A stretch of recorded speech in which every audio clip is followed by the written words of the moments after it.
What's up, millionaires in the making? Welcome back to another episode of the MITM podcast, where we unlock success daily by journeying through the 6 pillars. I'm your host, Ty Aarons, the founder of the MITM Club. And today we're talking about how identity comes before discipline. With that being said, run my intro. Caught up in them bright lights, lusting for shiny things that's golden. Everything ain't always what it seems, that it's soaking. Chasing my dreams, coming apart at my seams. Best believe that the money is the motive.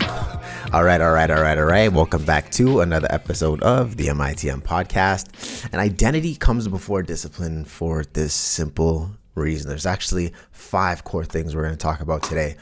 But, well, let's just jump into it. Identity shapes behavior over willpower.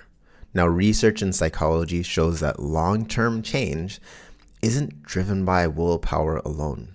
It's actually changed by your identity. Our identity is based on what we see ourselves as. If someone thinks, I'm not a saver, then consistent saving feels unnatural, even if they want to, right? This is why, as we go, actually in my book, the Stop Drifting, I talk a lot about your personal identity, who you are. What is your credo? What is your way of life? What is your way of being? Your raison d'être. Now, when we have an identity shift to I am someone who saves, I am someone who works out, I am a loving man, or I'm a loving woman, I'm a great partner, right? When we have that identity shift, the behavior becomes easier. It becomes more sustainable.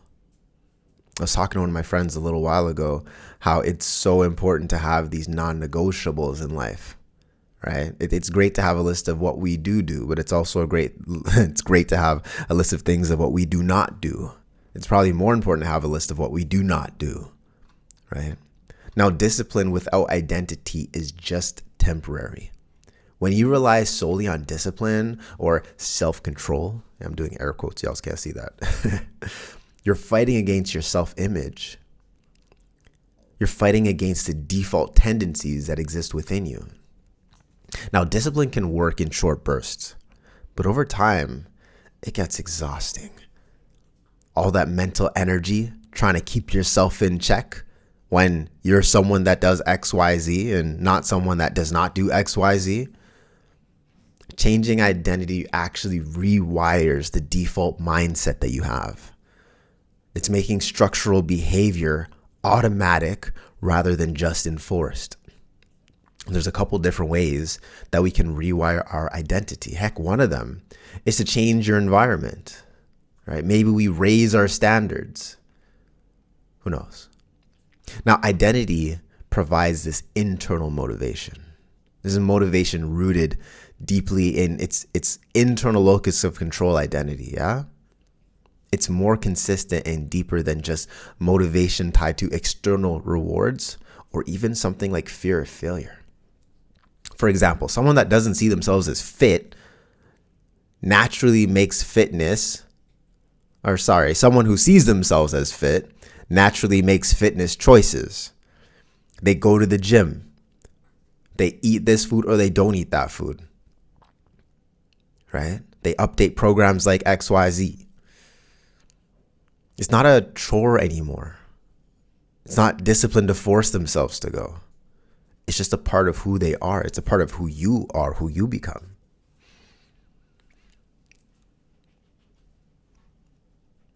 Now, identity influences your habits and your environment, and also vice versa. Your environment will shape your identity. Your identity shapes who you notice and what you notice. It shapes what you value and what you choose to protect.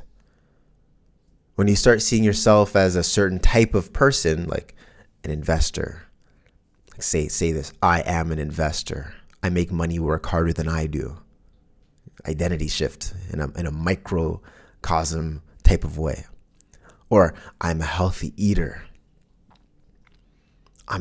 I only eat out once a month because I like to cook. I like to eat healthy food at home, right? I'm a disciplined earner.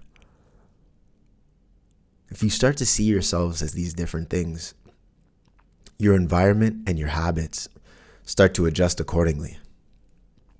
And this happens before discipline even enters the picture. That's a crazy thing.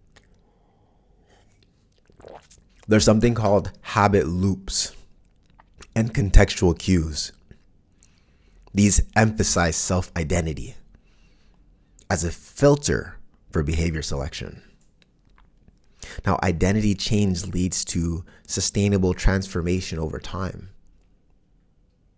Long-lasting transformation studies show that people who internalize a new identity sustain results longer than those who only follow external rules.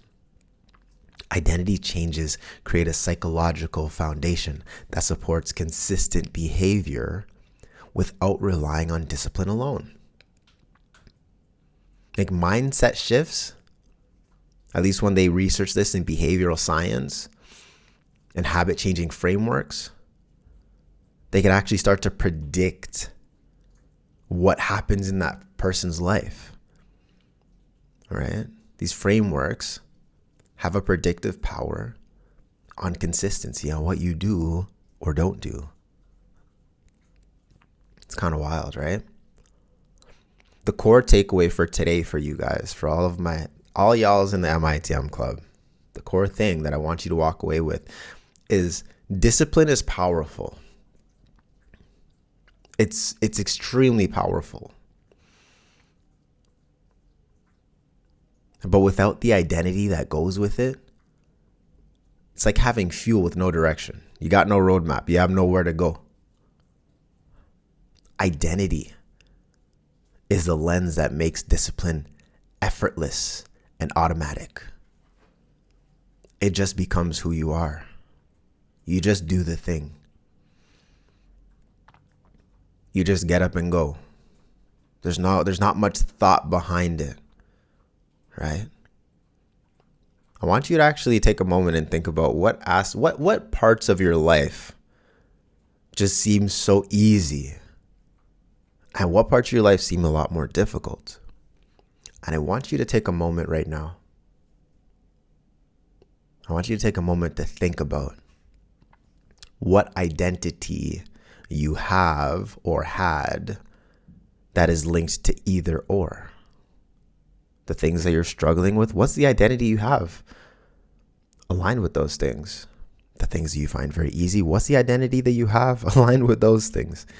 Because whether it's good, whether it's bad, there's an identity attached to it. So with that being said, that wraps up today's episode of the MITM podcast. I hope you guys really take the moment to explore your personal identities. I hope that you got a lot out of today. If you loved it, make sure you share with someone, smash that like button, and I guess I will see you tomorrow. Peace.